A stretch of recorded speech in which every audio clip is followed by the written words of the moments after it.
Hello dears, welcome back. ഇന്നത്തെ വീഡിയോയിലേക്ക് എല്ലാവർക്കും സ്വാഗതം. ഇന്നത്തെ വീഡിയോയിൽ നമ്മൾ കാണാൻ പോകുന്നത് നമ്മൾ വീട്ടിൽ ഉപയോഗിക്കുന്ന മൈക്രോവേവ് ഓവൻ എങ്ങനെ ക്ലീൻ ചെയ്യാം എന്നുള്ളതാണ് കേട്ടോ. അപ്പോൾ ഈ ഫുഡ് പാർട്ടിക്കിൾസ് അവിടെ ഇവിടെയൊക്കെ പിടിച്ചിരിക്കും. എങ്ങനെ നമുക്ക് നല്ല രീതിയിൽ അതിനെ ക്ലീൻ ചെയ്തെടുക്കാം നോക്കാം.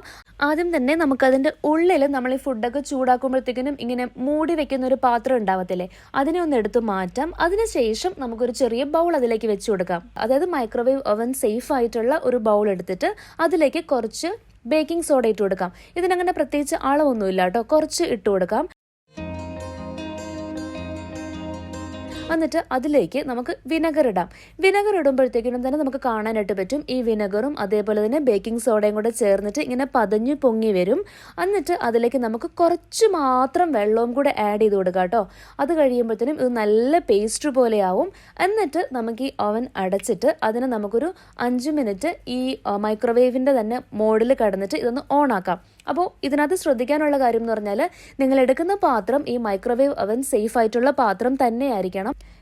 ഇനി 5 മിനിറ്റൊക്കെ വെക്കേണ്ടെന്നുണ്ടെങ്കിൽ ഒരു 4 മിനിറ്റൊക്കെ വെച്ചാലും മതി കേട്ടോ. നമ്മൾക്ക് മെയിനായിട്ടുള്ള ഉദ്ദേശം എന്ന് പറഞ്ഞാൽ ഈ ഒരു ലിക്വിഡിൻ്റെ പാർട്ടിക്കിൾസ് നല്ലതുപോലെ ഈ ഓവൻ്റെ എല്ലാ സൈഡിലേക്ക് അങ്ങ് തെറിച്ചിട്ടുണ്ടാവും. അത് കഴിയുമ്പോഴത്തേക്കിനും നമുക്ക് പയ്യെ ഈ ലിക്വിഡ് ഇതിൽ നിന്ന് എടുത്ത് മാറ്റാം. നമുക്ക് അന്നേരവും കാണാനായിട്ട് പറ്റും ഇത് നല്ലതുപോലെ പേസ്റ്റ് ആയിട്ട് തന്നെ വന്നിട്ടുണ്ട്. അപ്പോൾ ഇനി നമുക്ക് ഒരു മൈക്രോ ഫൈബർ ക്ലോത്ത് ഉപയോഗിച്ചിട്ട് ഇതിൻ്റെ ഉള്ളിൽ നല്ലതുപോലെ തുടച്ചു കൊടുക്കാം. അപ്പോൾ ആദ്യം നമ്മൾ ഇതിൽ തെറിച്ചിട്ടുള്ള പാർട്ടിക്കിൾസ് ഉണ്ടല്ലോ, അതും കൊണ്ട് നല്ലതുപോലെ ഒന്ന് ക്ലീൻ ചെയ്തതിന് ശേഷം ആ സെയിം മൈക്രോ ഫൈബർ ക്ലോത്ത് തന്നെ ഉപയോഗിച്ചിട്ട് ഈ നമ്മൾ നേരത്തെ ചൂടാക്കിയ ആ ഒരു മിശ്രിതം ഉണ്ടല്ലോ അതിൽ തന്നെ ഒന്ന് മുക്കിയിട്ട് ഒന്നും കൂടി നല്ലതുപോലെ തുടയ്ക്കാം. അങ്ങനെ തുടയ്ക്കുമ്പോഴത്തേക്കിനും ഈ അവൻ്റെ ഉള്ളിൽ മാത്രമല്ല നമുക്കിതിൻ്റെ വെളിയിലത്തെ ഭാഗത്തും ഒക്കെ ഇതുകൊണ്ട് തുടച്ചെടുക്കാം കേട്ടോ.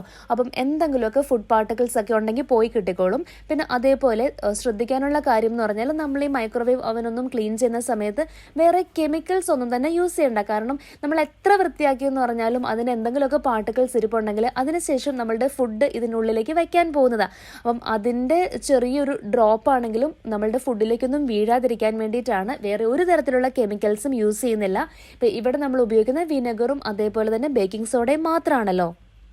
അപ്പം ഈ ഒരു ലിക്വിഡിൽ തന്നെ മുക്കിയിട്ട് നമ്മളിതിൻ്റെ ഉള്ളിലും പുറത്തും ഹാൻഡിലും ഇനി ആ നോബിൻ്റെ ഏരിയയൊക്കെ ഇല്ലേ അവിടെയൊക്കെ വേണമെങ്കിൽ അവിടെയൊക്കെ തുടച്ചു കൊടുത്തതിന് ശേഷം നമുക്ക് മറ്റൊരു മൈക്രോ ഫൈബർ ക്ലോത്ത് എടുക്കാം. അതായത് കുറച്ചും കൂടെ ഡ്രൈ ആയിട്ടുള്ള ക്ലോത്ത് എടുത്തിട്ട് ഒന്നും കൂടി നല്ലതുപോലെ വൈപ്പ് ചെയ്തെടുക്കാം കേട്ടോ. കാരണം നമ്മളിപ്പം ഉപയോഗിച്ചിട്ടുണ്ടായിരുന്ന ഈ ഒരു മിശ്രിതം ഉണ്ടല്ലോ, ഈ ബേക്കിംഗ് സോഡയുടെയും വിനെഗറിൻ്റെയും, അപ്പോൾ അതിൻ്റെ അംശമൊക്കെ അവിടെ ഇവിടെയൊക്കെ പിടിച്ചൊക്കെ വരുന്നുണ്ടെങ്കിൽ അതെല്ലാം ഒന്ന് മാറ്റാൻ വേണ്ടിയിട്ടാണ് നമ്മൾ ഈ ഡ്രൈ ക്ലോത്ത് എടുത്തിട്ട് ഒന്നും കൂടി നല്ലതുപോലെ വൈപ്പ് ചെയ്തെടുക്കുന്നത്. അതിനുശേഷം നമ്മൾ ഈ ഓവൻ്റെ ഉള്ളിൽ ഉപയോഗിക്കുന്ന പാത്രം ഉണ്ടല്ലോ അത് നമുക്ക് നോർമലായിട്ട് പൈപ്പിൽ വെച്ച് തന്നെ കഴുകിയെടുക്കാം. ഇത്രയേ ഉള്ളൂ. അപ്പോൾ എന്തായാലും നിങ്ങൾ ട്രൈ ചെയ്ത് നോക്കുക. അതേപോലെ തന്നെ നിങ്ങളുടെ അഭിപ്രായങ്ങൾ അറിയിക്കുക.